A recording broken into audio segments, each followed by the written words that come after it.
সিদিনা হোৱা জনসমাৱেশৰ ভিৰত প্ৰকাশ কৰিব নোৱাৰি আজি মই মাদ্ৰাজৰ সমূহ জনতাক মোৰ কৃতজ্ঞতা জ্ঞাপনৰ সুবিধা গ্ৰহণ কৰিছোঁ।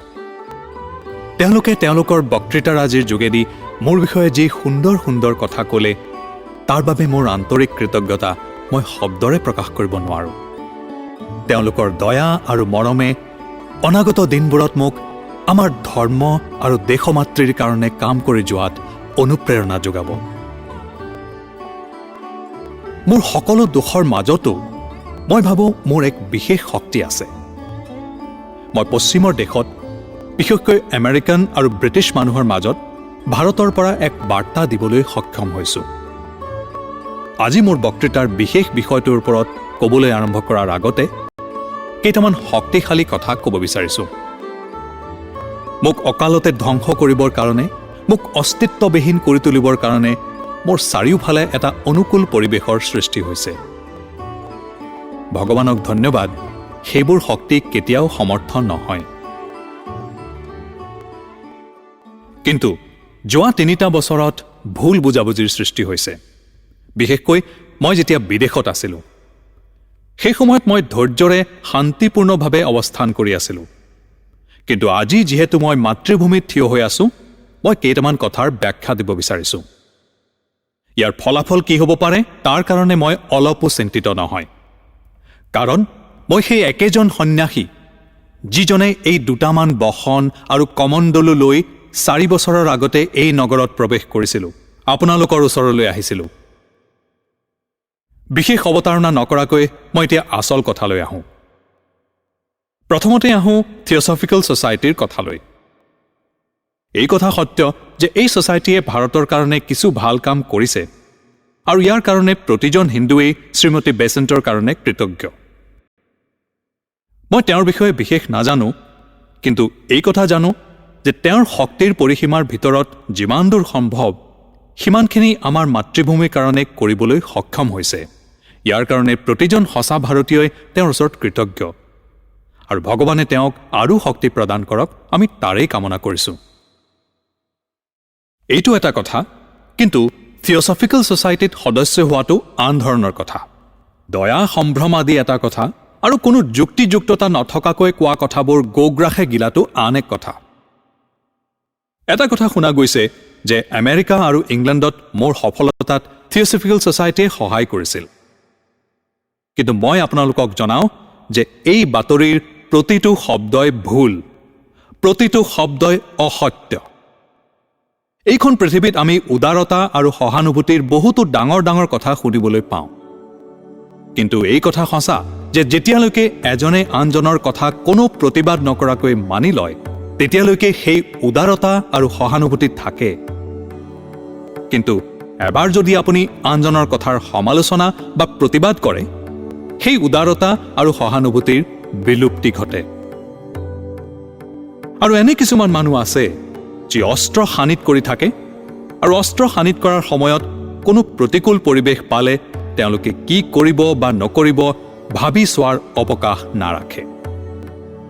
খ্ৰীষ্টিয়ান মিছনেৰীসকলৰ কি অপকাৰ হৈছে যেতিয়া হিন্দুসকলে নিজৰ ঘৰ নিজে পৰিষ্কাৰ কৰিবলৈ লৈছে, অথবা ব্ৰাহ্ম সমাজ বা অন্যান্য সংস্কাৰধৰ্মী অনুষ্ঠানসমূহৰ কি হানি হৈছে যেতিয়া হিন্দুসকলেও নিজৰ সংস্কাৰ সাধন কৰিবলৈ আৰম্ভ কৰিছে? তেওঁলোকে কিয় হিন্দুসকলৰ এই কাৰ্যৰ বিৰোধিতা কৰিছে? মই প্ৰশ্ন কৰিছো, কিয়? কিন্তু তেওঁলোকৰ ঘৃণা আৰু হিংসা ইমানেই তিক্ত যে ইয়াত কিয় বা কেনেকৈ আদি প্ৰশ্নৰ অৱতাৰণা কৰাই অসম্ভৱ। 4 বছৰৰ আগতে যেতিয়া মই এজন অখ্যাত বন্ধুবিহীন সন্ন্যাসী ৰূপে 7 সাগৰ 13 নদী পাৰ হৈ আমেৰিকালৈ গৈছিলোঁ, মোক তাত কোনেও নাজানিছিল। মই থিঅছফিকেল ছ'চাইটিৰ এজন বিষয়াক লগ কৰিছিলোঁ। স্বাভাৱিকতেই মই আশা কৰিছিলোঁ এজন আমেৰিকান হিচাপে, এজন ভাৰতক ভালপোৱা ব্যক্তি হিচাপে তেওঁ মোক আমেৰিকাত কাৰোবাৰ সৈতে মোক চিনাকি কৰি দিব। তেওঁ মোক সুধিলে, আপুনি মোৰ ছ'চাইটিত যোগদান কৰিবনে? মই উত্তৰ দিলোঁ, নকৰোঁ। কেনেকৈ কৰিম? কাৰণ আপোনালোকৰ সৰহ সংখ্যক দৰ্শনতেই মোৰ বিশ্বাস নাই। তেওঁ তেতিয়া ক'লে, তেনেহ'লে মই অপাৰগ, মই আপোনাক একো সহায় কৰিব নোৱাৰোঁ। কিন্তু সেই ঘটনাই মোৰ পথ বন্ধ কৰিব পৰা নাছিল। আৰু আপোনালোকে জানে মই আমেৰিকাত গৈ উপস্থিত হ'বলৈ সক্ষম হৈছিলোঁ আৰু মোক সহায় কৰিছিল এই মাদ্ৰাজ নগৰৰ কেইজনমান বন্ধুৱে। প্ৰায় আটাইকেইজনেই আজি ইয়াত উপস্থিত আছে। কেৱল এজনেই মাত্ৰ অনুপস্থিত, তেওঁ হ'ল জাষ্টিছ সুব্ৰমণিয়াম আয়াৰ। তেওঁৰ প্ৰতি মই বিশেষভাৱে কৃতজ্ঞ। তেওঁ মোৰ এজন অসাধাৰণ বন্ধু, এজন প্ৰকৃত বন্ধু আৰু এজন সঁচা ভাৰত সন্তান। মই ধৰ্ম বিশ্বসভাৰ কেইবামাহৰ আগতেই আমেৰিকাত উপস্থিত হৈছিলোগৈ। মোৰ হাতত অতি সামান্য পইচা আছিল আৰু খুব সোনকালেই সেইখিনি শেষ হৈ গৈছিল। শীতৰ দিন ওচৰ চাপি আহিছিল আৰু মোৰ মাত্ৰ জহৰ দিনৰ পাতল পোছাকহে আছিল। সেই প্ৰচণ্ড ঠাণ্ডাত মই উপায়বিহীন হৈ পৰিছিলোঁ, কাৰণ মই যদি ৰাস্তাত মগনীয়া হ'বলৈ যাওঁ, মোৰ স্থান জেলতহে হোৱাৰ আশংকা। সেই সময়ত মোৰ জেপত মাত্ৰ কেইটামান ডলাৰহে বাচি আছিল আৰু মই মাদ্ৰাজৰ বন্ধুকেইজনলৈ এখন তাঁৰ পঠাইছিলোঁ। মোৰ দুৰ্দশাৰ কথা থিঅছফিষ্টসকলে জানিব পাৰিছিল আৰু তাৰে এজনে কৈছিল, এতিয়া এই দুৰাত্মাৰ মৃত্যু হ'ব, ভগৱানে আমাৰ মংগল কৰক। কিন্তু সেইবোৰে জানো মোক বিচলিত কৰিব পাৰিছিল? এইবোৰ কথা মই এতিয়া কোৱাৰ ইচ্ছা নাছিল, কিন্তু যিহেতু মোৰ দেশী ভাই ভনীসকলে এই কথা জানিব বিচাৰিছে, মই কৈছোঁ। কেৱল সিমানেই নাছিল, মই ধৰ্মসভাত লগ পোৱা থিঅছফিষ্টসকলৰ লগত যেতিয়া মিলা মিছা কৰিবলৈ যত্ন কৰিছিলোঁ, তেওঁলোকে মোক এনেধৰণে চাইছিল যেন ভগৱানসকলৰ মাজত এই পোকটোৰ কাম কি। কিন্তু যেতিয়া বিশ্ব ধৰ্মসভাত মই প্ৰখ্যাত হৈ পৰিছিলোঁ, মোৰ কাম বাঢ়ি গৈছিল আৰু তেতিয়াই সুবিধা পালেই থিঅছফিষ্টসকলে মোক অপকাৰ কৰিবলৈ যত্ন কৰিছিল। থিঅছফিষ্টসকলক মোৰ বক্তৃতা শুনিবলৈ মানা কৰা হৈছিল আৰু মোৰ বক্তৃতা শুনিলে তেওঁলোক এছটেৰিক সংঘৰ ৰোষত পৰিব লগা হ'লহেঁতেন, কাৰণ এছটেৰিক সংঘৰ পৰা তেওঁলোকৰ ওপৰত কঢ়া নিৰ্দেশ আছিল যে যদিও থিঅছফিষ্টসকলক কেৱল কুথুমি আৰু মৰিয়াৰ কথা শুনিবলৈ কোৱা হৈছিল, অৱশ্যে এই নিৰ্দেশ আহিছিল মিষ্টাৰ জাজ আৰু মিছেছ বেচেণ্টৰ পৰা। কথাবোৰৰ অৰ্থ এইয়ে যে যদি কোনোবাই এছটেৰিক সংঘত যোগদান কৰে, তেওঁলোকে ব্যক্তি স্বাধীনতা হেৰুৱাই পেলাব লগা হয়। নিশ্চয়কৈ এনেধৰণৰ কাৰ্য মোৰ দ্বাৰা সম্ভৱ নহয় আৰু মই ভাবোঁ কোনো প্ৰকৃত হিন্দুৱে এই কাম কৰিব নোৱাৰে। শ্ৰীযুত জাজৰ প্ৰতি মোৰ যথেষ্ট সন্মান আছে। তেওঁ এজন সৰল, মুকলি মনৰ, যোগ্যতাসম্পন্ন ব্যক্তি আৰু থিঅছফিষ্টসকলৰ শ্ৰেষ্ঠ প্ৰতিনিধি। তেওঁ আৰু শ্ৰীমতী বেচেণ্টৰ মাজত থকা মতানৈক্যৰ ওপৰত মোৰ ক'বলগা একো নাই। যেতিয়া তেওঁলোকে দাবী কৰে যে তেওঁলোকৰ নিজৰ নিজৰ মহাত্মাজনহে শুদ্ধ, যেতিয়া দুয়োজনৰ ফালে দগাপালাৰ ওজন সমানেই থাকে। এইদৰেই তেওঁলোকে মোৰ আমেৰিকাৰ যাত্ৰাপথত সহায় কৰিছিল। তেওঁলোকে মোৰ অন্য এক বিৰোধী খ্ৰীষ্টিয়ান মিছনেৰীসকলৰ লগ হৈছিল আৰু এখন নগৰৰ পৰা সিখন নগৰলৈ মোৰ চৰিত্ৰত কালিমা সনাৰ যো-জা কৰিছিল, যেতিয়া মই এজন সৰ্বহাৰা, বন্ধুহাৰা মানুহ হৈ বিদেশত আছিলোঁ। তেওঁলোকে মোক মই আশ্ৰয় লোৱা প্ৰতি ঘৰ মানুহৰ পৰা বহিষ্কাৰ কৰিব খুজিছিল আৰু মোৰ বন্ধুসকলক মোৰ শত্ৰু কৰি তুলিছিল। তেওঁলোকে মোক ক্ষুধাতুৰ হৈ মৰাটো বিচাৰিছিল আৰু এইবোৰ কামত সহায় কৰিছিল মোৰ এজন নিজৰ দেশৰ ব্যক্তিয়ে।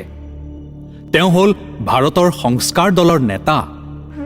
প্ৰতিদিনেই মানুহজনে ঘোষণা কৰিছিল, ভাৰতলৈ যীশুখ্ৰীষ্ট আহিল। ভাৰতলৈ যীশুখ্ৰীষ্ট এইদৰে আহে নেকি? ভাৰতক সংস্কাৰ কৰাৰ নিয়ম এই নেকি? আৰু এই ব্যক্তিজনক মই শৈশৱৰে পৰা জানিছিলোঁ। তেওঁ মোৰ এজন শ্ৰেষ্ঠ বন্ধু আছিল। যেতিয়া মই বহু দিন কোনো দেশৰ মানুহক লগ পোৱা নাছিলোঁ, সেইবোৰ মুহূৰ্ততে মই তেওঁক লগ পাই আনন্দিত হৈ উঠিছিলোঁ। কিন্তু তেওঁ মোক দিছিল সেই ব্যৱহাৰ।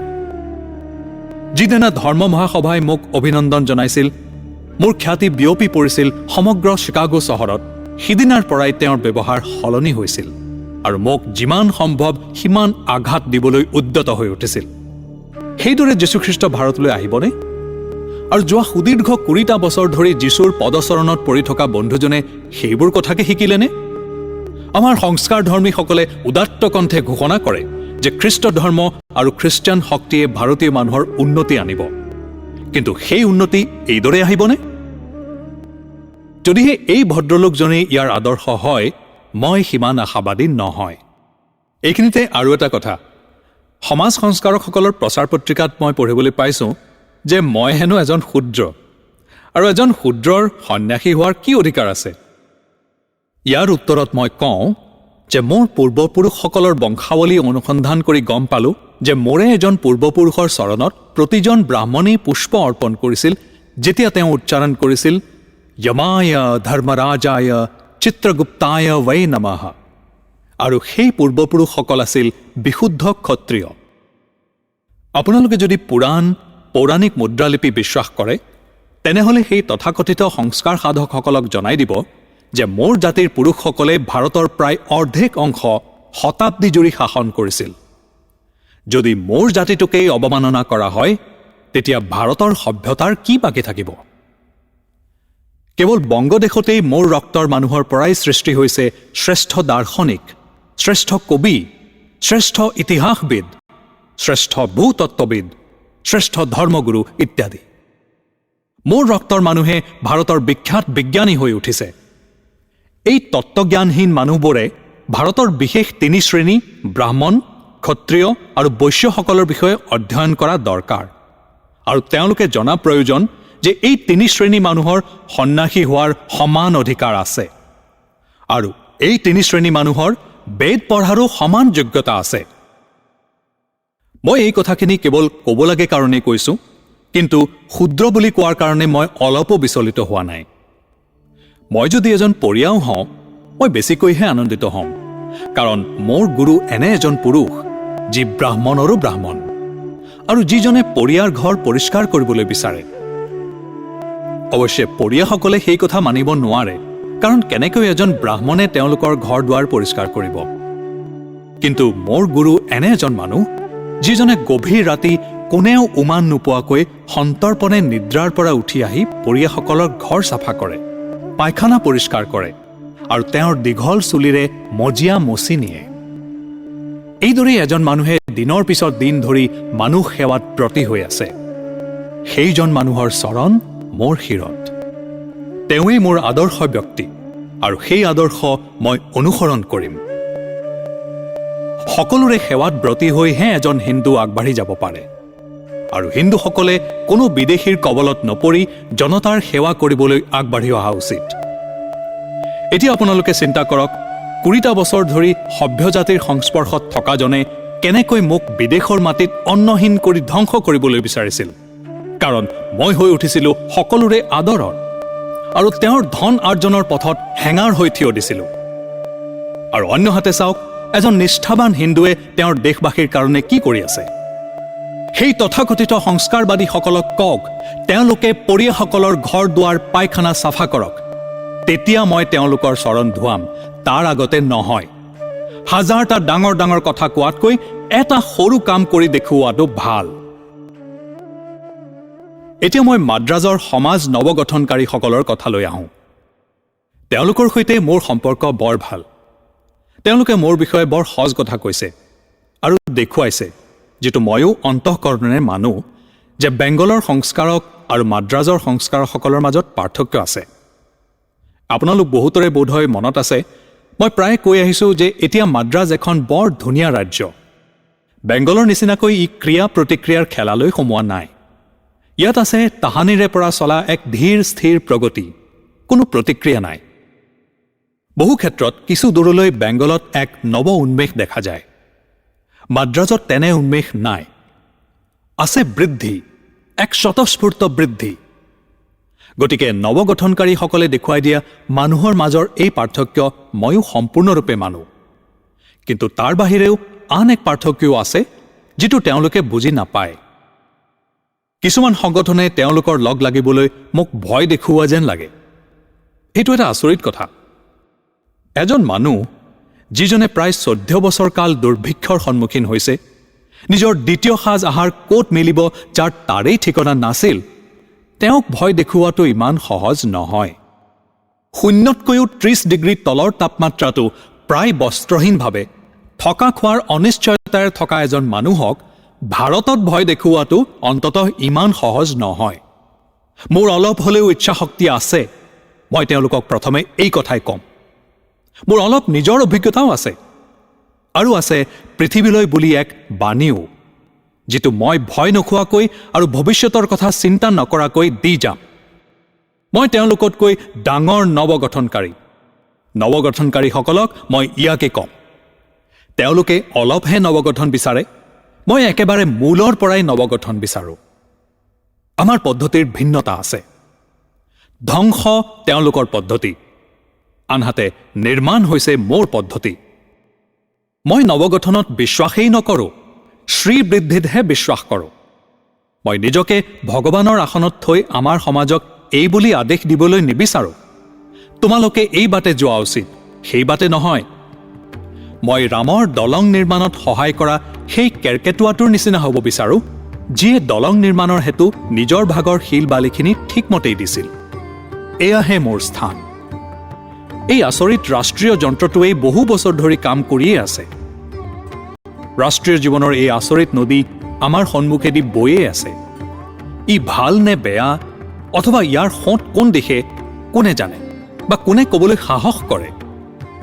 এক বিশেষ শক্তি দি সহস্ৰ পৰিধিয়ে ইয়াক আৱৰি ৰাখিছে। কেতিয়াবা গতি ধীৰ হৈছে, কেতিয়াবা তীব্ৰ হৈছে। কোনে ইয়াক পৰিচালনা কৰিব পাৰে? গীতাত কোৱাৰ দৰে ফলাফল নোচোৱাকৈ কাম কৰি যোৱাটোহে আমাৰ কথা। ৰাষ্ট্ৰীয় জীৱনক আমি ইন্ধনৰ যোগানহে ধৰিব পাৰোঁ। ইয়াৰ বৃদ্ধি নিজৰ, কোনেও ইয়াক নিৰ্দেশ দিব নোৱাৰে। আমাৰ সমাজত বেয়া মানুহৰ আকাল নাই, কিন্তু বেলেগ সমাজতো তেনে মানুহ আছে। ইয়াত যদি বিধৱাৰ কান্দোন আছে, পশ্চিমত অবিবাহিতাৰ হুমুনিয়াহ আছে। ইয়াত যদি অভাৱ আছে, তাত জীৱনৰ স্বাচ্ছন্দ্যই জাতিলৈ বিষবাষ্প কঢ়িয়াইছে। ইয়াত খাবলৈ নাপাই মানুহে আত্মহত্যা কৰিবলৈ বিচাৰিছে, তাত আকৌ তেওঁলোকৰ খোৱা বস্তু ইমান বেছি, তাৰ বাবেহে তেওঁলোকে আত্মহত্যা কৰে। দীৰ্ঘম্যাদী বাত বিষৰ নিচিনা বেয়া সকলোতে আছে।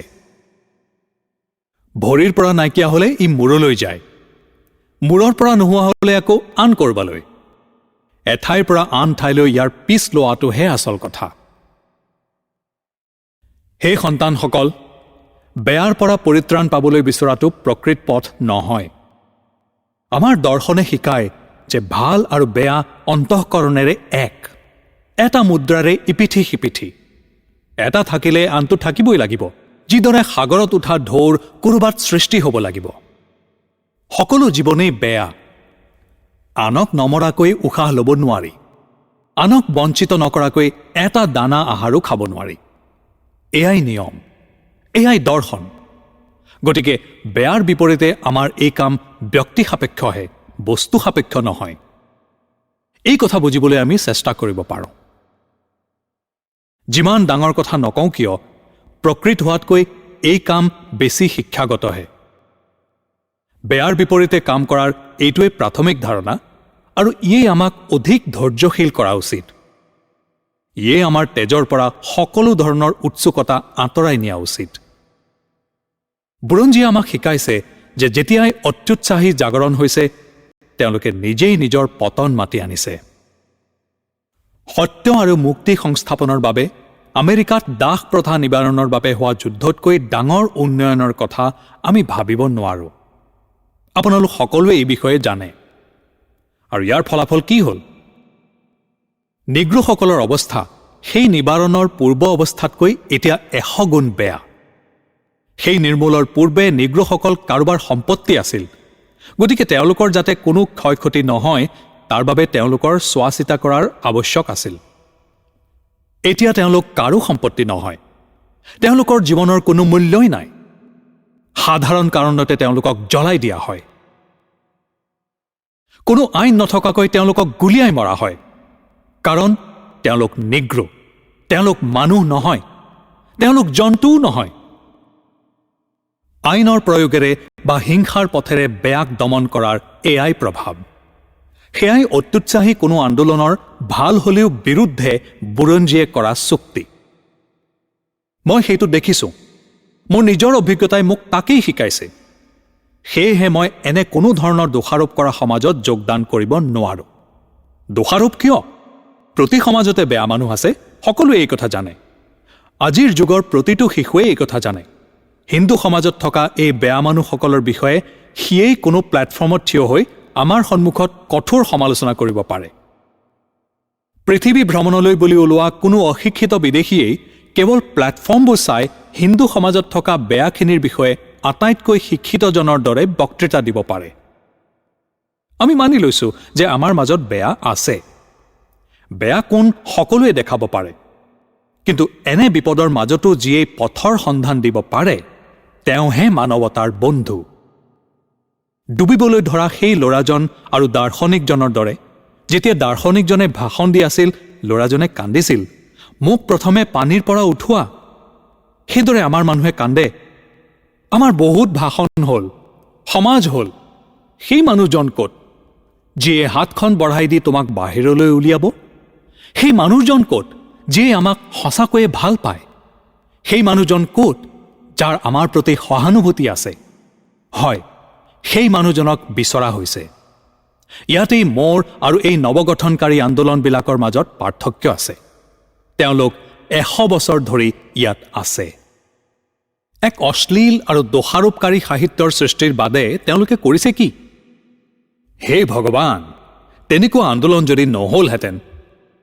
তেওঁলোকে গোড়াসকলক সমালোচনা, দোষাৰোপ আৰু গালি পাৰিছে যেতিয়ালৈকে গোড়াসকলে তেওঁলোকৰ সুৰ ধৰিব পাৰি তেওঁলোকক নিজৰ ধৰণে উত্তৰ দিয়া নাই।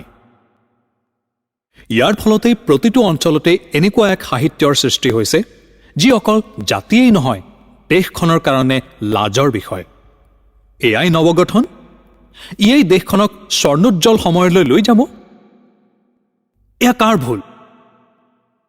তাৰ পাছতো আন এক ভাবি চাবলগীয়া আছে। ভাৰতত আমি সদায় ৰজাসকলৰ দ্বাৰা শাসিত হৈ আহিছোঁ। ৰজাসকলে আমাৰ আইন প্ৰণয়ন কৰিছে।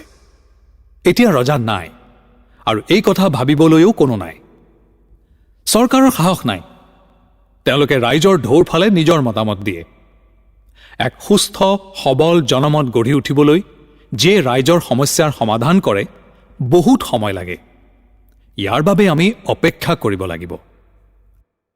গতিকে সমাজ নৱগঠনৰ গোটেই সমস্যাটো এনেকৈ সমাধান হ'ব। নৱগঠন বিচৰাসকল ক'ত? তেওঁলোকক প্ৰথমে তেনে হ'বলৈ কোৱা হওক। মানুহবিলাক ক'ত? সংখ্যালঘুক দমন এই পৃথিৱীৰ আটাইতকৈ বেয়া দমন। সীমিত সংখ্যক মানুহ যিয়ে কিছুমান কাম বেয়া বুলি ভাবে তেওঁলোকৰ দ্বাৰা দেশ এখন নচলে। এখন দেশ কিয় আগনাবাঢ়ে? প্ৰথমে দেশখন শিক্ষিত কৰা হওক, তাৰ পাছত নিজৰ ন্যায়পালিকা গঠন কৰা হওক, আৰু তাৰ পাছতহে আইন আহিব। প্ৰথমে শক্তিৰ সৃষ্টি কৰা, সেই শক্তিৰে আইন প্ৰণীত হ'ব। ৰজাৰ দিন গ'ল, গতিকে সেই বিদ্ৰোহ ক'ত? ক'ত ৰাইজৰ সেই শক্তি? সেই শক্তি দেখুৱাবৰ হ'ল। গতিকে সমাজ নৱগঠনৰ বাবেও প্ৰথম কাম হ'ল ৰাইজক শিক্ষিত কৰা আৰু তাৰ পাছত সঠিক সময়লৈ অপেক্ষা কৰা। অতীতত হোৱা নৱগঠনবোৰৰ বেছিভাগেই আছিল আলংকাৰিক। এনেধৰণৰ প্ৰতিটো নৱগঠনেই কেৱল প্ৰথম 2টা শ্ৰেণীকহে স্পৰ্শ কৰিছিল।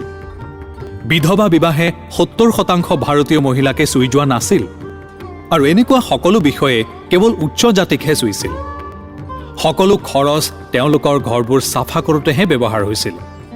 সেয়া নৱগঠন নহয়। আমি সকলো কথাৰ মূললৈ যাব লাগিব। তাকে মই কওঁ প্ৰাথমিক নৱগঠন। তাতে জুই লগাই দিয়া, সেই জুই ওপৰলৈ যাওক আৰু এখন ভাৰতৰ গঠন হওক।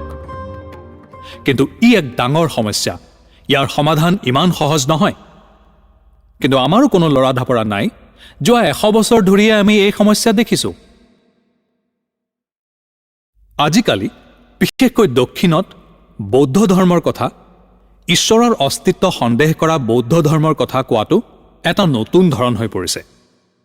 তেওঁলোকে এই কথা নাজানে যে আমাৰ যি এই পতন এয়া বৌদ্ধ ধৰ্মৰ লগতো আছে। এয়া আমি বৌদ্ধ ধৰ্মৰ পৰাই পাইছোঁ। আপোনালোকে এনে ব্যক্তিয়ে লিখা গ্ৰন্থ নিশ্চয় পঢ়িছে যিয়ে বৌদ্ধ ধৰ্মৰ উত্থান পতন দেখা নাই, য'ত তেওঁলোকে লিখিছে বৌদ্ধ ধৰ্মৰ উত্থান এক সুন্দৰ নিয়ম মানি বা গৌতম বুদ্ধৰ সুন্দৰ ব্যক্তিত্বৰ বাবে হৈছে। সেই মহান শিক্ষাগুৰুগৰাকীৰ প্ৰতি মোৰ শ্ৰদ্ধাৰ সীমা নাই। কিন্তু মোৰ কথা শুনক, বৌদ্ধ ধৰ্মৰ প্ৰসাৰ বুদ্ধৰ নীতি আৰু ব্যক্তিত্বৰ বাবে নহয়, নিৰ্মিত মন্দিৰ, সজোৱা মূৰ্তি আৰু আকৰ্ষণীয় ৰীতিৰ বাবেহে হৈছে। এনেকৈয়ে ইয়াক বাঢ়িছে। সেই সুন্দৰ মন্দিৰ আৰু উৎসৱসমূহৰ সন্মুখত মানুহৰ ঘৰৰ সৰু হোমস্থলীসমূহ য'ত শ্ৰদ্ধাৰ ঘিউ ঢলা হয় পৰ্যাপ্ত নহয়। কিন্তু শেষত সেইখিনিও নোহোৱা হ'ল। এয়া অনাচাৰৰ এক নিদৰ্শনহে হ'ল, যি বিষয়ে মই দৰ্শকৰ আগত ক'ব নোৱাৰোঁ। কিন্তু যিয়ে এই বিষয়ে জানিবলৈ বিচাৰে, ভাস্কৰ্যৰে ভৰপূৰ দক্ষিণ ভাৰতৰ সেই ডাঙৰ মন্দিৰবোৰলৈ চাব পাৰে। আৰু এইবোৰ সকলো আমি বৌদ্ধ ভিক্ষুসকলৰ পৰা উত্তৰাধিকাৰ সূত্ৰে পোৱা। তাৰ পাছত উদ্ভৱ হ'ল মহান সংস্কাৰক শংকৰাচাৰ্য আৰু তেওঁৰ ভক্তসকলৰ। আৰু এই 100 বছৰত তেওঁৰ সময়ৰ পৰা আজি এই সময়লৈকে ভাৰতীয় জনতা লাহে লাহে বেদান্ত ধৰ্মৰ আচল স্বৰূপলৈ উভতিছে। এই নৱগঠনকাৰীসকলে বেয়াখিনিক ভালদৰে জানিছিল, কিন্তু হ'লেও দোষাৰোপ কৰা নাছিল। তেওঁলোকে কোৱা নাছিল, তোমালোকৰ যিখিনি আছে এয়া বেয়া, তোমালোকে ইয়াক দলিয়াই পেলোৱা উচিত। এনেকুৱা কেতিয়াও নহ'ল। আজি মই পঢ়িলোঁ, মোৰ বন্ধু ডক্টৰ বেৰ'জে লিখিছে যে 300 বছৰত খ্ৰীষ্ট ধৰ্মই ৰোমান আৰু গ্ৰীক ধৰ্মীয় প্ৰভাৱ দলিয়াই পেলালে। সেয়া ইউৰোপ বা গ্ৰীচ বা ৰোম দেখা এজন মানুহৰ কথা হ'ব নোৱাৰে।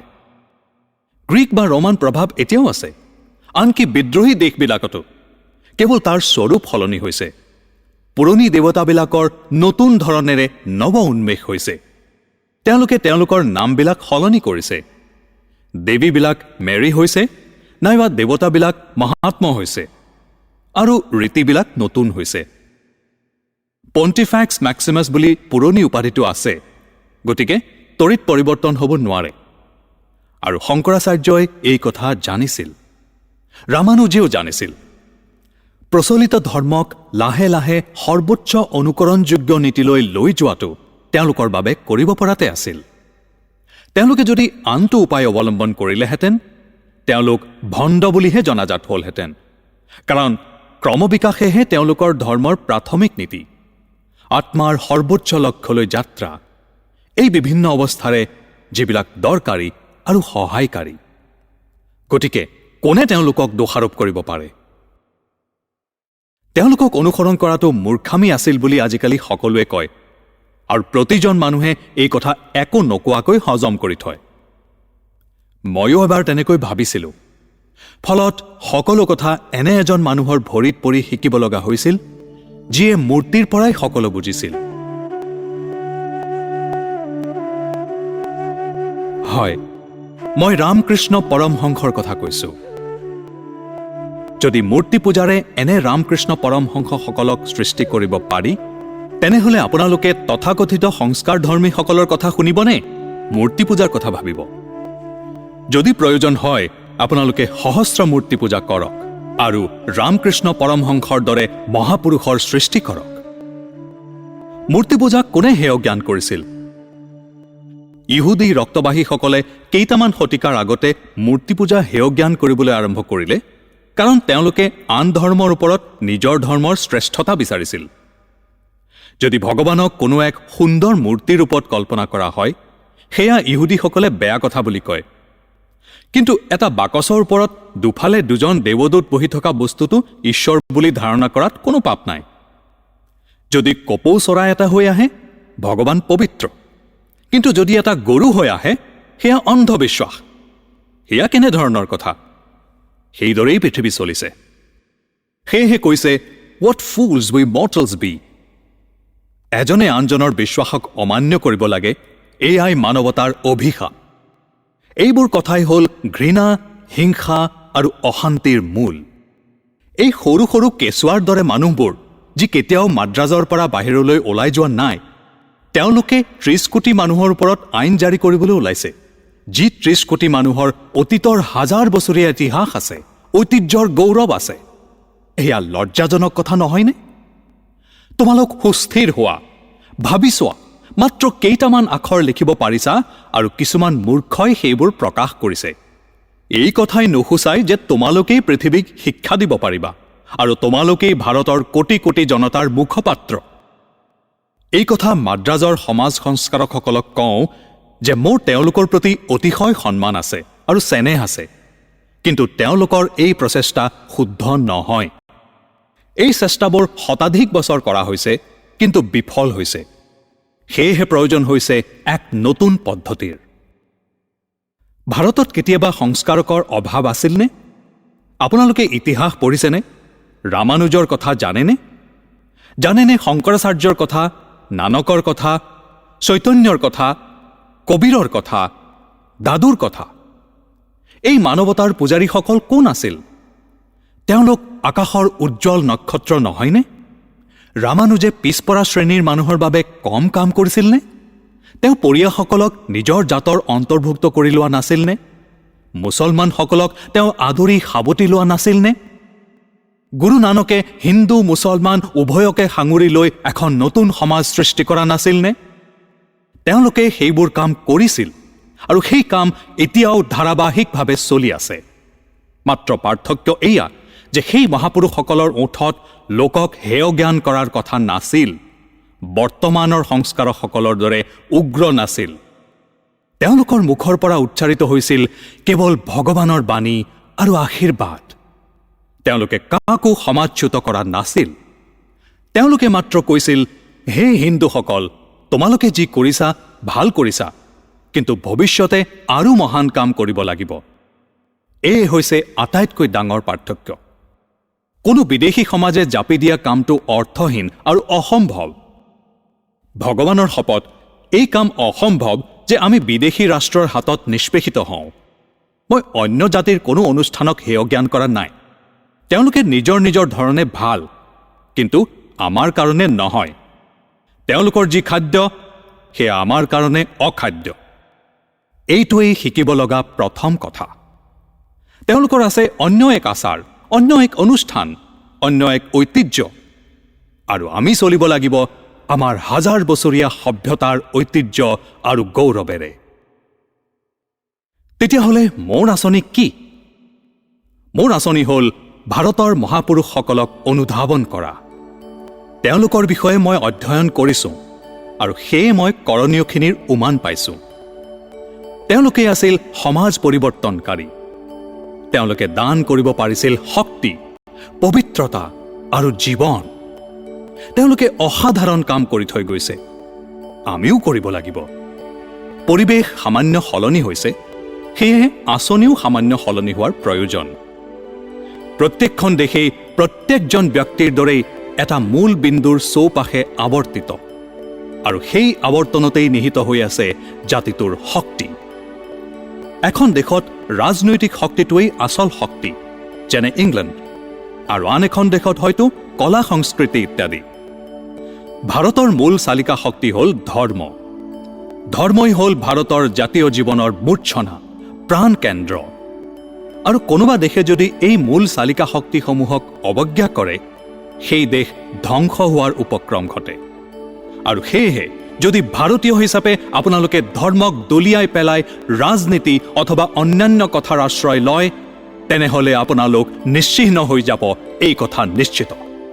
আৰু এই ধ্বংস ৰোধ কৰিবৰ বাবে আপোনালোকে সৰ্বান্তকৰণেৰে ধৰ্মৰ আশ্ৰয় ল'ব লাগিব।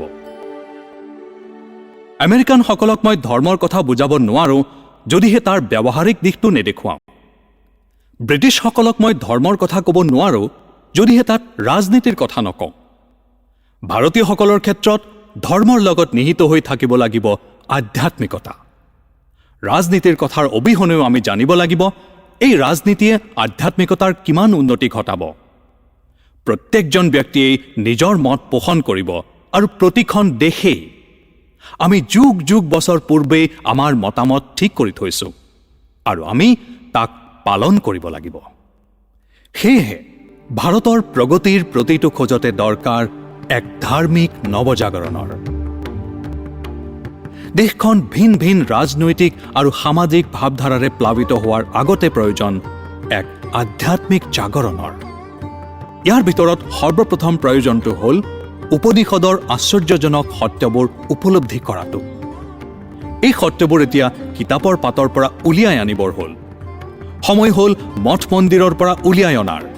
সময় হ'ল অৰণ্যৰ পৰা উলিয়াই অনাৰ।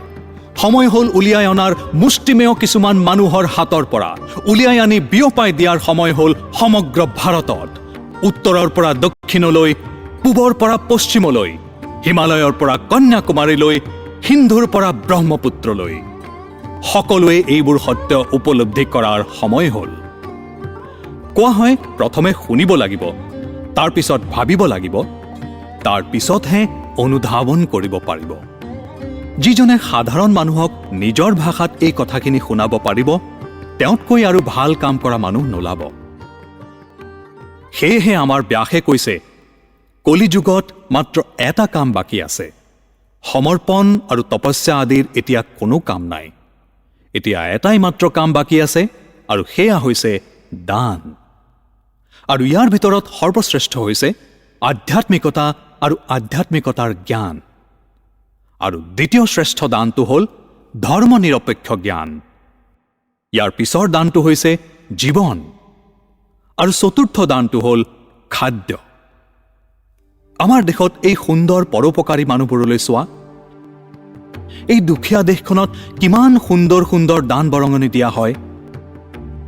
উত্তৰৰ পৰা দক্ষিণলৈ যাত্ৰা কৰা মানুহে তোমাক সুন্দৰ আতিথ্য আগবঢ়াব, খোৱাৰ খাদ্য দিব।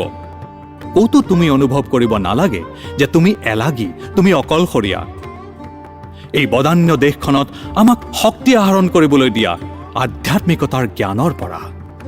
আৰু ইয়াৰ প্ৰচাৰ কেৱল ভাৰতৰ ভিতৰতে সীমাবদ্ধ কৰি ৰখা উচিত নহয়।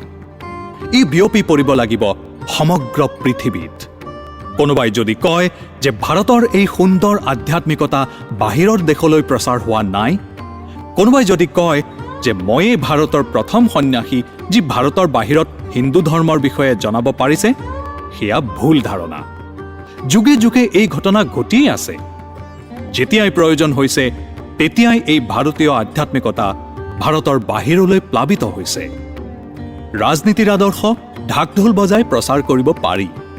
নিৰপেক্ষতাৰ আদৰ্শ যুদ্ধ তৰোৱালৰ দ্বাৰা বিয়পাব পাৰি। কিন্তু আধ্যাত্মিকতাৰ আদৰ্শ বিয়পাব পাৰি নিৰলে, যেনেকৈ কোনেও নজনাকৈ এটা নিয়ৰৰ টোপালে সিক্ত কৰে এটা গোলাপৰ পাহি। কিন্তু আধ্যাত্মিক জ্ঞান নীৰৱতাতহে দিব পাৰি, যিদৰে নিয়ৰৰ টোপাল এটা কোনেও নেদেখাকৈ নিঃশব্দে সৰি পৰি উদ্ভাসিত হৈ পৰে। এই জ্ঞান ভাৰতবৰ্ষই গোটেই বিশ্বক উদাহৰণস্বৰূপে দি আহিছে। যেতিয়া এখন বহিৰ্ভূত কৰা প্ৰতিযোগিতা চলে, য'ত পৃথিৱীৰ বেলেগ বেলেগ দেশবিলাক একেলগ হয়, য'ত যাতায়াতৰ অৱস্থা সুচল হয়, তেতিয়া ভাৰতবৰ্ষৰ উত্থান হয় আৰু নিজৰ আধ্যাত্মিক শক্তিৰ অংশ বিশ্বৰ উন্নতিৰ বাবে বৰঙণি দিয়ে। এই আৰম্ভণি বুদ্ধৰ জন্মৰ আগৰ পৰাই হৈছিল, আৰু ইয়াৰ অৱশেষ এতিয়াও চীন, এছিয়া মাইনৰ, মালয় দ্বীপপুঞ্জৰ কেন্দ্ৰস্থলত পোৱা যায়। এয়া দেখা গৈছিল যেতিয়া গ্ৰীক বিজেতাই বিশ্বৰ 4টা কোণক একেলগ কৰিছিল। তেতিয়া ভাৰতবৰ্ষৰ আধ্যাত্মিকতাই প্ৰস্থান কৰিছিল। পশ্চিমীয়া অহংকাৰী সভ্যতা সেই বানপানীৰে অৱশেষ মাথোন। এতিয়া সেই সুবিধা আকৌ আহিছে। ইংলেণ্ডৰ শক্তিৰে পৃথিৱীৰ সকলো জাতিকে বান্ধি ৰাখিছে, যিটো আগতে কেতিয়াও কৰা হোৱা নাছিল। ইংৰাজৰ যোগাযোগৰ পথ আৰু প্ৰণালীবিলাকে পৃথিৱীৰ ইটো কোণৰ পৰা সিটো কোণ পাইছে। ইংৰাজ মনীষীৰ কাৰণে আজি গোটেই বিশ্বখন এনেদৰে বান্ধোনত আছে, যিটো আগতে কেতিয়াও কৰা হোৱা নাছিল। এতিয়া এনে বাণিজ্যিক কেন্দ্ৰ স্থাপিত হৈছে, যিবোৰ মানৱ জাতিৰ ইতিহাসত আগতে কেতিয়াও নাছিল। আৰু তাৎক্ষণিকভাৱে জ্ঞাত অথবা অজ্ঞাতভাৱেই হওক, ভাৰতবৰ্ষৰ উত্থান হয় আৰু নিজৰ আধ্যাত্মিকতাৰ উপহাৰ ঢালি দিয়ে, আৰু পৃথিৱীৰ শেষ বিন্দু নোপোৱালৈকে এই পথেৰে গৈয়ে থাকিব। মই আমেৰিকালৈ যোৱাটো মই নিজে কৰা নহয় বা আপুনি কৰাও নহয়। মোক তালৈ পঠাইছিল ভাৰতবৰ্ষৰ ভগৱানে, যি ভাৰতৰ পথ প্ৰদৰ্শক। তেওঁ মোৰ নিচিনা শ শজনক পৃথিৱীৰ সকলো দেশলৈ পঠাব। পৃথিৱীত থকা কোনো শক্তিয়ে তাক ৰোধ কৰিব নোৱাৰে। এয়াও কৰিব লাগে। আপুনি নিজৰ ধৰ্মৰ প্ৰচাৰৰ বাবে বাহিৰত যাব লাগে। সূৰ্যৰ তলৰ সকলো দেশতে ধৰ্ম প্ৰচাৰ কৰক, সকলো লোকলৈকে প্ৰচাৰিত কৰক। এয়া প্ৰথম কৰণীয়। আৰু আধ্যাত্মিক জ্ঞানৰ প্ৰচাৰৰ পাছত ইয়াৰ লগতে আহিব ধৰ্মনিৰপেক্ষ জ্ঞান আৰু আপুনি বিচৰা আনবিলাক জ্ঞান। কিন্তু যদি আপুনি ধৰ্ম অবিহনে ধৰ্মনিৰপেক্ষতাৰ জ্ঞানলৈ আহে, সেয়া আপোনাৰ ভাৰতবৰ্ষত বৃথা চেষ্টা হ'ব। সি মানুহক ধৰি ৰাখিব নোৱাৰে। আনকি মহান বৌদ্ধিক আন্দোলনো এই কাৰণতে বিফল হৈছিল।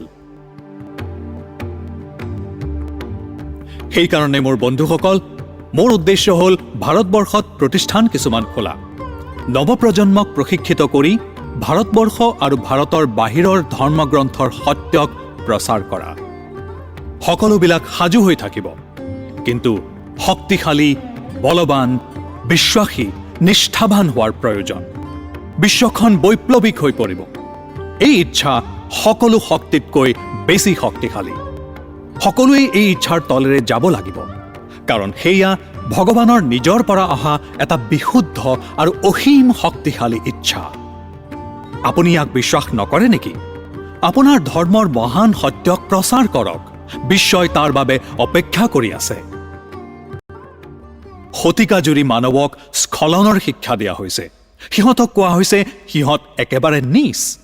গোটেই বিশ্বজুৰি কোৱা হৈছে যে সিহঁত মানুহ নহয়। সিহঁত শতিকাজুৰি ইমান আতংকিত হৈ আছিল যে সিহঁত একেবাৰে জন্তুৰ শাৰী পাইছিলগৈ। সিহঁতক কেতিয়াও আত্মাৰ কথা শুনিবলৈ দিয়া হোৱা নাছিল। সিহঁতক আত্মাৰ কথা শুনিবলৈ দিয়ক, যে নিচতকৈও নিচজনৰ ভিতৰত আত্মা থাকে, যাৰ কেতিয়াও মৃত্যুও নহয়, জন্মও নহয়, যাক তৰোৱালেৰেও আঘাত হানিব নোৱাৰে, জুয়ে পুৰিব নোৱাৰে, অমৰ, আদি অন্তহীন, বিশুদ্ধ, অসীম শক্তিশালী, সৰ্বশ্ৰেষ্ঠ আত্মা। সিহঁতক নিজৰ ওপৰত বিশ্বাস ৰাখিব দিয়ক, যিটোৱে আপোনাৰ আৰু এজন ইংৰাজৰ মাজত পাৰ্থক্য আনে। সিহঁতক নিজৰ ধৰ্মৰ কথা পাতিবলৈ দিয়ক, কৰ্তব্যৰ কথা পাতিবলৈ দিয়ক। মই পাৰ্থক্যটো পালোঁ। পাৰ্থক্যটো হ'ল যে ইংৰাজে নিজক বিশ্বাস কৰে, কিন্তু আপুনি নকৰে। তেওঁ নিজকে ইংৰাজ বুলি বিশ্বাস কৰে, আৰু তেওঁ যিকোনো কাম কৰিব পাৰে যিয়ে নিজৰ ভিতৰৰ পৰমাত্মাক প্ৰকাশিত কৰায়, আৰু নিজে ভাল পোৱা যিকোনো কাম কৰে। আপোনাক কোৱা আৰু শিকোৱা হৈছে যে আপুনি একো কৰিব নোৱাৰে। আমি যি বিচাৰোঁ সেয়া হ'ল শক্তি। সেয়ে নিজকে বিশ্বাস কৰক। আমি দুৰ্বল হৈ পৰিছোঁ, সেইকাৰণে অতীন্দ্ৰিয়বাদত বিশ্বাসী হৈছোঁ। সেইবিলাকত মহান সত্যতা থাকিব পাৰে, কিন্তু সেইবিলাকে আমাক একেবাৰে ধ্বংস কৰি পেলাইছে। নিজৰ স্নায়ুক শক্তিশালী কৰক। আমাক লোহাৰ মাংসপেশী আৰু ষ্টীলৰ স্নায়ু লাগে। আমি বহুত কান্দিলোঁ, আৰু কান্দোন নহ'ব। নিজৰ ভৰিত থিয় দিয়ক আৰু মানুহ হওক। এয়া হ'ল মানৱসৃষ্ট ধৰ্ম, যিটো আমি বিচাৰোঁ। এয়া হ'ল মানৱসৃষ্ট তত্ত্ব, যিটো আমি বিচাৰোঁ। এয়া হ'ল মানৱসৃষ্ট শিক্ষা, যিটো আমি বিচাৰোঁ। এয়া হ'ল সততাৰ পৰীক্ষা। যিয়ে আপোনাক দৈহিক, মানসিক, আধ্যাত্মিকভাৱে দুৰ্বল কৰে, তাক বিষ হিচাপে বৰ্জন কৰক। তাত কোনো জীৱন নাই। সেয়া কেতিয়াও সত্য নহয়। সততা শক্তিশালী, সততা বিশুদ্ধ, জ্ঞান। সততাক শক্তিশালী কৰি তুলিব লাগে, উদ্ভাসিত কৰি তুলিব লাগে। এই অতীন্দ্ৰিয়বাদবিলাক, তাত কিছুমান সততা থকা স্বত্বেও সি দুৰ্বল। মোক বিশ্বাস কৰক, মই জীৱন জুৰি ইয়াৰ অভিজ্ঞতা পাইছোঁ। আৰু এটা মন্তব্য পালোঁ, সেয়া হ'ল ই দুৰ্বল কাৰক। মই গোটেই ভাৰতবৰ্ষ ভ্ৰমণ কৰিছোঁ। প্ৰতিটো গুহা সন্ধান কৰিছিলোঁ। হিমালয়ত বাস কৰিছিলোঁ। তাত বাস কৰা মানুহক মই জানো। মই নিজৰ দেশক ভাল পাওঁ। আপোনাৰ স্খলন মই চাব নোৱাৰোঁ। সেইকাৰণে মই আপোনাৰ কাৰণে, সততাৰ কাৰণে কৃতজ্ঞ, আৰু মোৰ জাতিৰ স্খলনৰ বাবে মাত মাতিবলৈ বাধ্য। এই দুৰ্বলকাৰক অতীন্দ্ৰিয়বাদক ত্যাগ কৰক আৰু শক্তিশালী হওক। আপোনাৰ উপনিষদলৈ উভতি যাওক, উজ্জ্বল শক্তিশালী কৰাৰ দৰ্শনবিলাকলৈ। এই ৰহস্যজনক আৰু দুৰ্বলকাৰক বস্তুবোৰক বৰ্জন কৰক। এই দৰ্শনবিলাক গ্ৰহণ কৰক। মহানতম সততা হ'ল বিশ্বৰ সকলোতকৈ সৰলতম বস্তু, আপোনাৰ অস্তিত্বৰ নিচিনা সৰল। উপনিষদৰ সততা আপোনাৰ আগত। সেয়া গ্ৰহণ কৰক, আৰু ভাৰতবৰ্ষক পাপৰ পৰা উদ্ধাৰ কৰিব পাৰিব। আৰু এটা কথাৰে মই শেষ কৰোঁ। সিহঁতে দেশপ্ৰেমৰ কথা কয়। মই দেশপ্ৰেমত বিশ্বাস কৰোঁ, আৰু মোৰো নিজস্ব আদৰ্শৰ দেশপ্ৰেম আছে। মহান সিদ্ধিৰ বাবে তিনিটা বস্তুৰ দৰকাৰ। প্ৰথমে হৃদয়ৰ পৰা অনুভৱ কৰক মনত কি আছে। ই আৰু কেইটামান পৰ্যায় যাব আৰু তাতে ৰ'ব। কিন্তু হৃদয়ৰ পৰাহে উৎসাহিত কৰে। প্ৰেমে একেবাৰে অসম্ভৱ দৰ্জাকো খুলি দিয়ে। প্ৰেম হ'ল বিশ্বৰ সকলো গোপনীয় কথাৰ প্ৰৱেশদ্বাৰ। অনুভৱ কৰক মোৰ দেশপ্ৰেমিকসকল, আপোনালোকে অনুভৱ কৰেনে? আপোনালোকে অনুভৱ কৰেনে কোটি কোটি ভগৱানৰ বংশধৰ আৰু জ্ঞানীসকল অসভ্য নিৰ্বোধসকলৰ চুবুৰীয়া? আপোনালোকে অনুভৱ কৰেনে কোটি কোটি লোকে আজি অনাহাৰে কটাইছে আৰু কোটি কোটি লোকে বহু যুগৰে পৰা অনাহাৰে কটাইছে?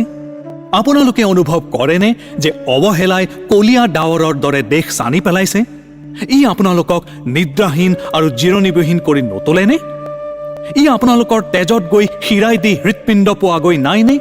ই আপোনাক একেবাৰে পাগল কৰি তোলা নাইনে? কিছুমান কৃপণ চিন্তাই আপোনাৰ মন জব্দ কৰি পেলাইছে নেকি? আপুনি বাৰু নিজৰ নাম, যশ, পত্নী, ল'ৰা ছোৱালী, সম্পত্তি, আনকি নিজৰ দেহটোও পাহৰি গৈছে নেকি? আপুনি সেইটো কৰিছেনে? দেশপ্ৰেমিক হোৱাৰ সেয়া প্ৰথম পদক্ষেপ। আপোনালোকৰ সৰহভাগে জনাৰ দৰে মই আমেৰিকাৰ ধৰ্ম মহাসভালৈ যোৱা নাছিলোঁ, কিন্তু এই বেয়া অনুভৱটো মোৰ আৰু মোৰ আত্মাৰ ভিতৰত আছিল। মই 12 বছৰ ধৰি ভাৰতবৰ্ষ ভ্ৰমণ কৰিছোঁ। নিজৰ দেশবাসীৰ কাৰণে কৰিবলৈ একো উপায় বিচাৰি পোৱা নাই, সেয়ে মই আমেৰিকালৈ গৈছিলোঁ। আপোনালোকৰ সৰহ সংখ্যকে জানে যে সেই সময়ত মোক কোনে জানিছিল? এই ধৰ্মৰ মহাসভাৰ কথা কোনে ভাবে? এয়া মোৰ নিজৰ তেজ মঙহ প্ৰত্যেক দিনাই কমি গৈছে, এই কথা কোনে ভাবে?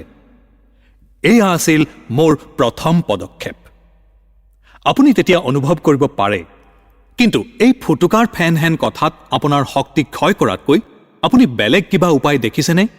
কিবা সমাধান, দোষাৰোপ কৰাতকৈ কিবা সহায়, কিবা ভাল শব্দ যিয়ে সিহঁতৰ কৃপণালীক ক্ষান্ত কৰে, সিহঁতক জীৱন্ত মৃত্যুৰ পৰা উদ্ধাৰ কৰিবলৈ। কিন্তু সেয়াই সকলো নহয়।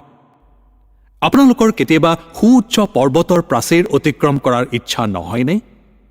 যদি গোটেই বিশ্বই আপোনাৰ বিপক্ষে থিয় দিয়ে, আপুনি হাতত তৰোৱাল লৈ এতিয়াও যি ভাবিছে তাক কৰিবলৈ সাহস কৰিবনে?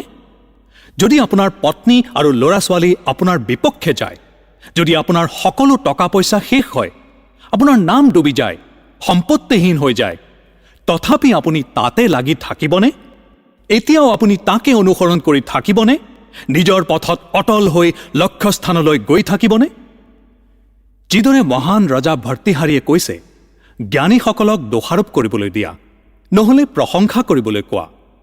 ভাগ্যদেৱীক আহিবলৈ দিয়া, নহ'লে তেওঁ যেতিয়াই বিচাৰে যাবলৈ দিয়া। মৃত্যুক আজিয়ে আহিবলৈ দিয়া, নহ'লে শ বছৰ পাছত আহিব দিয়া। তেওঁ এনে এজন নিজৰ পথত অটল ব্যক্তি আছিল, যি সত্যতাৰ পথৰ পৰা 1 ইঞ্চিও ইফাল সিফাল নহৈছিল। আপোনালোকৰ সেই দৃঢ়তা আছেনে? যদি আপোনালোকৰ এই 3টা বস্তু থাকে, আপোনালোকৰ প্ৰত্যেকেই আশ্চৰ্যজনকভাৱে কাম কৰিব পাৰিব। আপুনি বাতৰি কাকতত লিখিব নালাগে, বক্তৃতা দিবলৈ যাব নালাগে। যদি আপুনি গুহাটো বাস কৰে, আপোনাৰ চিন্তাধাৰাই আনকি শিলৰ প্ৰাচীৰো সৰকি গোটেই পৃথিৱীতে দলিত হৈ বিয়পি পৰি শ বছৰৰ বাবে থাকিব, যেতিয়ালৈকে সিহঁতে কোনো মগজুত সোমাই কামত নাহে। সেয়াই হ'ল চিন্তাধাৰাৰ শক্তি, একাগ্ৰ আৰু উদ্দেশ্য প্ৰণোদিত। মই দুখিত যে মই আপোনালোকৰ সময় লৈছোঁ, কিন্তু আৰু এটা কথা, এই জাতীয় জীৱনৰ জাহাজখন, মোৰ দেশবাসী, মোৰ বন্ধুসকল, মোৰ সন্তানসকল, এই জাতীয় জীৱনৰ জাহাজখনে কোটি কোটি আত্মাক জীৱন সাগৰ পাৰ কৰাইছে। শতাব্দী শতাব্দী ধৰি এই সাগৰত কোটি কোটি আত্মাক এই জাহাজখনে এটা উপকূলৰ পৰা আনটো উপকূল পোৱাইছেগৈ। কিন্তু আজি সম্ভৱ আপোনালোকৰ ভুলৰ বাবে এই নাওখনৰ অলপ নষ্ট হৈছে, এটা ফুটাই দি জোৰেৰে পানী সোমাই আহিছে। আপুনি তাৰ কাৰণে সাও দিবনে? সেয়া যথোপযুক্ত হ'ব জানো, যদি আপুনি থিয় হৈ মুখেৰে সাপ দি যায় সেইটোক, যিটোৱে পৃথিৱীৰ সকলো বস্তুতকৈ বেছি কাম কৰিছে? যদি জাতীয় জীৱনৰ জাহাজখনত ফুটা থাকে, আমাৰ সমাজখন, আমি ইয়াৰ সন্তানবোৰ সকলোৱে গৈ ফুটাবোৰ বন্ধ কৰোঁ। আহক আমি সকলোৱে আনন্দৰে নিজৰ হৃৎপিণ্ডৰ তেজেৰে ইয়াক নিৰ্মাণ কৰোঁ। যদি আমি নোৱাৰোঁ, আমি মৰো আহক। আমি আমাৰ মগজু আমি নিষ্ক্ৰিয় কৰি তাক জাহাজখনত পেলাই দিম, কিন্তু তাক কেতিয়াও দোষাৰোপ নকৰোঁ। এই সমাজখনক এটাও কটু কথা নক'ব। মই সমাজখনক ইয়াৰ অতীতৰ মহানতাৰ বাবেই ভাল পাওঁ। মই আপোনালোক সকলোকে ভাল পাওঁ, কাৰণ আপোনালোক দেৱপুত্ৰ আৰু আপোনালোক গৌৰৱময় পূৰ্বপুৰুষৰ সন্তান। মই আপোনালোকক কিদৰে অভিশাপ দিম? সেয়া কেতিয়াও হ'ব নোৱাৰে। সকলোবিলাক আশীৰ্বাদ আপোনালোকৰ ওপৰত থাকক। আপোনালোকৰ ওচৰত মই মোৰ পৰিকল্পনাৰ কথা কি ক'ব আহিছোঁ। যদি আপোনালোকে তাক শুনে, মই আপোনালোকৰ লগত কাম কৰিবলৈ সাজু আছোঁ। কিন্তু যদি আপোনালোকে নুশুনে আৰু আনকি মোক গৌৰ মাৰি ভাৰতৰ পৰা উলিয়াইও দিয়ে, মই আকৌ ঘূৰি আহিম আৰু আপোনালোকক ক'ম যে আমি সকলোৱে ডুবিব ধৰিছোঁ। মই আপোনালোকৰ মাজত বহিবলৈ আহিছোঁ, আৰু যদি আমি ডুবিবলৈ লাগে, আমি সকলোৱে একেলগে ডুবিম, কিন্তু কেতিয়াও আমাৰ মুখৰ পৰা অভিশাপ উচ্চাৰিত নহ'ব।